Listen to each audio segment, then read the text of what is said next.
I'm sure those of us who've been around church for a while have probably heard this story about the 10 people with leprosy who were healed, and about that one of them who turned around and said, "Thank you," who happened to be a foreigner and a Samaritan.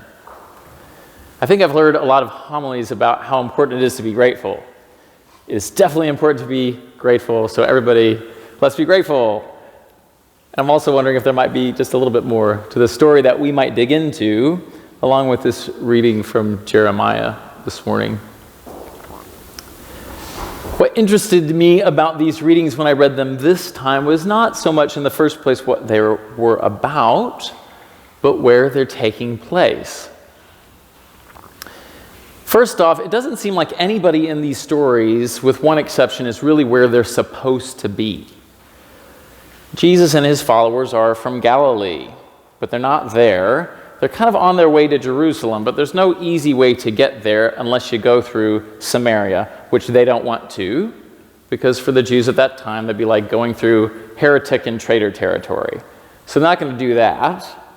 They're in this uncomfortable borderland on the way to Jerusalem, but not at home in Galilee. Now, we know those ancient Israelites in Babylon are definitely not supposed to be there. They're supposed to be back in Jerusalem. And we've gone back in the story a little bit. Jerusalem's still there. This is the first wave of exiles. But they're not supposed to be there. They're supposed to be at home. Now, the only people who are kind of where they're supposed to be are these people with leprosy. And they're supposed to be there because they've been driven out from wherever they came from. They were thought to be so contagious and dangerous that they couldn't be allowed to live with everyone else. So they're out there in the country. They're kind of supposed to be there, but only because it's not really fair to them. But in addition to being in a place where they're not really supposed to be, pretty much everyone in the story is not in a place that they want to be. And on top of it all, they're probably among people they don't really want to be with. Those ancient Israelites do not want to be in Babylon at all. And they don't like the people they're with. They're their captors. They're all held hostage there. Last week we prayed a curse that they prayed, that they wish the same things happened to the Babylonians. They don't want to be there, and they don't like the people that are there. And then there's the people with leprosy. Don't you think they'd rather just be at home with their families where they felt safe? And they too are in this weird border place. Now we hear about this one Samaritan. If he was the only one Samaritan in there, he probably hated it even more because he was with a bunch of people that probably didn't like him, that thought he was a heretic and a traitor, and they probably treated him that way. And if it turned out that that was a mixed group of Samaritans and Jews and other kinds of people, they might not have gotten along at all. The only thing that brought them together was this condition that made them pariahs. And as for Jesus and his companions, they were certainly on the way to Jerusalem for some purpose, but I'm not sure they would want to be in this odd and dangerous border place. They might have been there because they were trying to escape. Jesus made some enemies. And being between borders or at borders was no safer then than it is now, not along our border or any other border in the world. To be between places is to be in danger. So now we've got people not where they're supposed to be, in places they don't want to be, and maybe with people they don't want to be with. And then here's the good news that comes to them. The Jews in Babylon have been getting a letter from a prophet named Hananiah, I think, and he's been promising them, only 2 years you'll be back in Jerusalem. Don't even bother to unpack. You're on your way home. That's what God says. Then our friend Jeremiah sends them a letter and writes, "Dear exiles, unpack. It's going to be a while.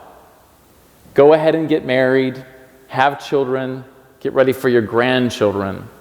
It's going to be a very long time indeed. And while you're at it, pray for your captors, because their well-being and your well-being are all tied together." I don't think those Jews wanted to hear that, but that was the truth.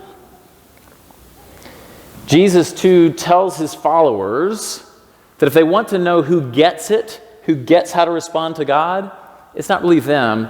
It's the person they think is a heretic and a traitor. The person they have the strongest prejudice against is the one they have the most to learn from. Now, it doesn't say what the people thought, what his followers thought of what he said, but I can't believe that that was very welcome.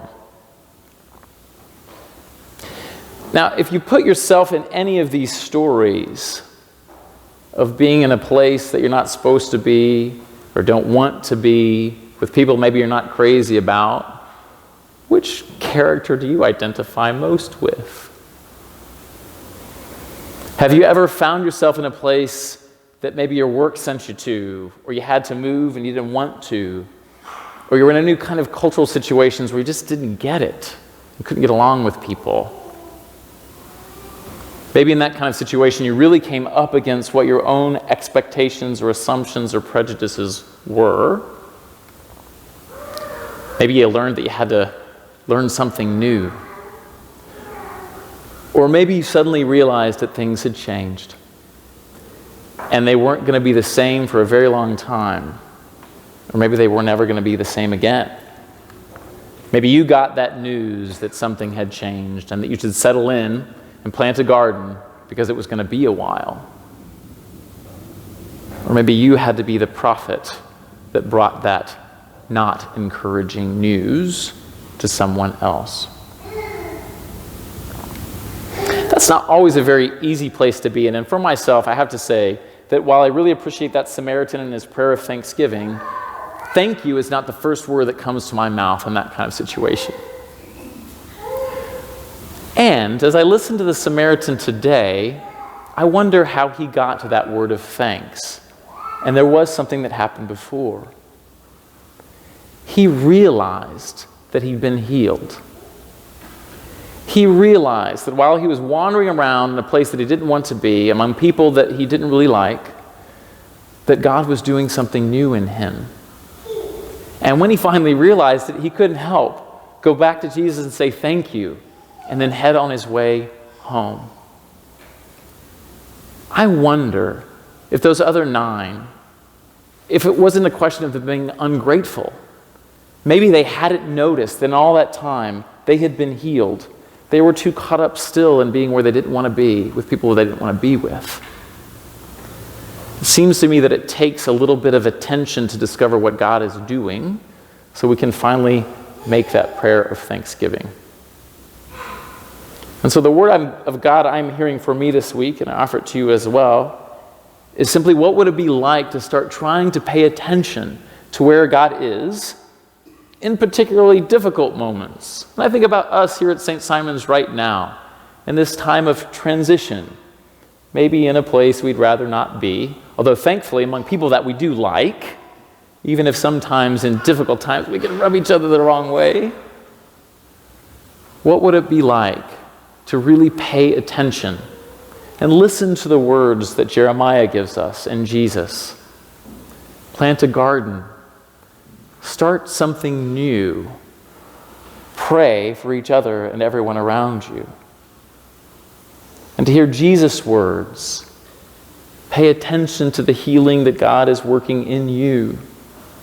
Because as you do, you will discover that garden is growing and flourishing.